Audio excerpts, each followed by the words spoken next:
Okay, so let's solve this question. If roots of quadratic equation x square plus nx minus 444 n is equal to 0 are integers, then n and n is prime, then number of possible values of n is. तो इसको approach कैसे करें? तो obviously दो तीन चीज़ें लग रही है मुझे। या तो मैं अल्फ़ा और बीटा रूट्स जो इंटीजर्स है तो alpha plus beta alpha into beta निकाल के उसमें सॉल्व करूँ, लेकिन फिर उसमें n छोड़कर कुछ फ़ायदा नहीं। तो let's directly take the formula. हमें मालूम है कि रूट्स का जो फॉर्मूला होता है, यानी A X square plus B X plus C equal to 0 के रूट्स जो होते हैं, राइट, वो होते हैं minus b plus minus under root b square minus 4ac upon twice a. So in this case, the roots will be minus capital N plus minus under root of b square, that is n square, minus 4 into a into c, which is minus minus, it will be plus 444 into capital N divided by 2. So by simplifying we get minus n plus minus under root of n square plus 4 into 144 is 1776 to n upon 2, and we want this roots to be integer roots. For these roots to be integer, two things are there. The whole numerator must be even, so minus s minus n plus minus under root of n square plus 1776n, it must be even. But before that, n square plus 1776n जो square root के अंदर की quantity, it should be perfect square, because if it is not a perfect square then जो हमारे roots है वो rational भी नहीं रहेंगे, इंटीजर तो दूर की बात होगी. सो n into n plus 1776 is perfect square. लेकिन आपको मालूम है कि कोई भी परफेक्ट स्क्वायर अगर है तो उसका प्राइम फैक्टराइजेशन जो रहता है उनके पावर्स इवन रहने चाहिए. मतलब अगर आप परफेक्ट स्क्वायर का फैक्टराइजेशन लिखते हो तो उसमें से कोई भी prime factor odd number of times नहीं आ सकता. I hope you understand this. जैसे फॉर एग्जांपल 36 का अगर हम लोग प्राइम फैक्टराइजेशन लिखेंगे तो it is 2 to the power 2 3 to the power 2. अगर हम लोग सपोज कोई और नंबर ले लेता हूँ मैं 14, इट्स 7 का पावर 2. तो ये होता क्या है कि ये जो पावर्स है वो 2 4 6 ऐसे ही रहने चाहिए. अब यहां पर क्या है कि n is prime,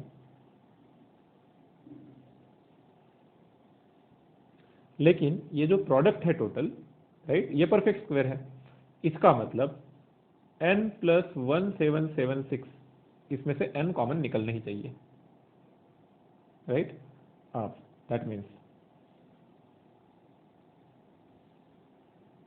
have n as factor. अगर वो हुआ तो this number can be again written as n square. I can write it as 1 plus 1776 upon n and it is perfect square.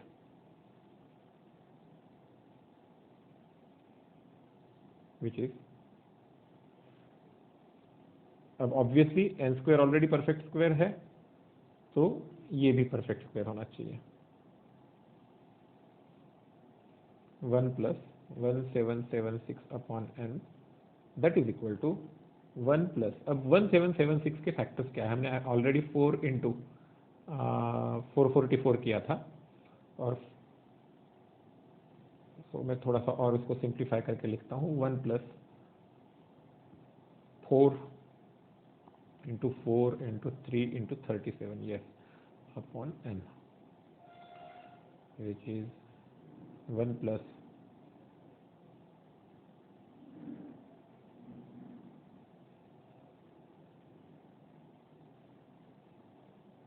2 to the power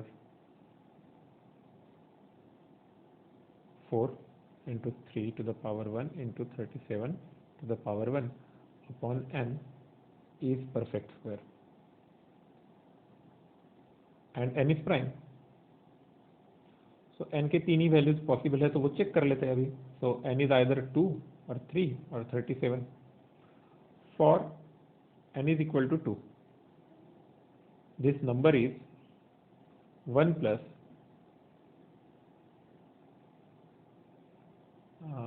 half of this, so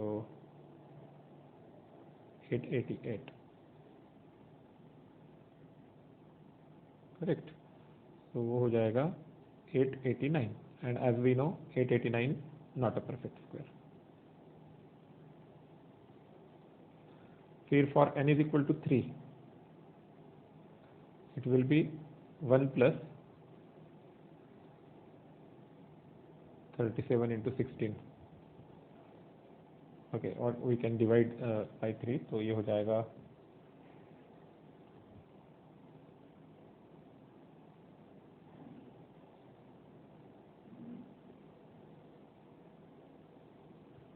and then it is 593. तो हमें ये मालूम है 593 भी not a perfect square. आप करके देखिए अगर आपको. वैसे हम एक चीज़ और बता सकते हैं कि किसी भी नंबर के स्क्वायर के लास्ट का जो नंबर है इट कैन नॉट बी 3. 889 का भी वैसे आप स्क्वायर है कि नहीं चेक कर सकते हो. आपको मालूम है वैसे 930 का स्क्वायर है, राइट. तो 889 नहीं होगा, ये हमें पता है. Now n is equal to 37, ये तीसरी एक वैल्यू पॉसिबल है. सो अगर हम n इज इक्वल टू 37 लेते हैं तो वी हैव 1 प्लस 48, ये हो गया. So that is 49, and as we know 49 is a perfect square. So पहली तो चीज़ ये हो गई अब कि n की एक ही वैल्यू पॉसिबल है किसी स्क्वायर रूट के अंदर परफेक्ट स्क्वायर आने के लिए. सो फिर भी रूट चेक कर लेना चाहिए for n is equal to 37. तो वो होता है पहले हम लोग स्क्वायर रूट के अंदर की वैल्यू देख लेते हैं. वो क्या थी? n into n plus 1776, right. For तो इसकी वैल्यू जो बन रही है अभी वो है 37 स्क्वायर इंटू 7 स्क्वायर, हमने अभी अभी देखा. तो रूट इज इक्वल टू हो जाएगा -37 plus minus under root of 37 square into 7 square upon 2. Obviously यहाँ पर अब समझ में आ रहा होगा, -37 प्लस माइनस हम लोग अगर 37 इंटू 7 लिखते हैं, राइट, अपॉन 2, तो 37 कॉमन निकलने के बाद जो रिमेनिंग है -1 plus -7/2, obviously it is integer. तो yes, n is equal to 37 के लिए पॉसिबल है. तो n की पॉसिबल वैल्यू 37 है, लेकिन हमें पूछा गया है number of values, that is 1, बाकी को कोई वैल्यू पॉसिबल नहीं है. So that's it. दूसरी कोई पॉसिबल वैल्यूज अगर हम लोग सोचना चाहे, अगर क्योंकि n क्या बोला गया है, n is prime number, right. So n is prime number, तो दूसरा तो पॉसिबल वैल्यू नहीं है. Thank you.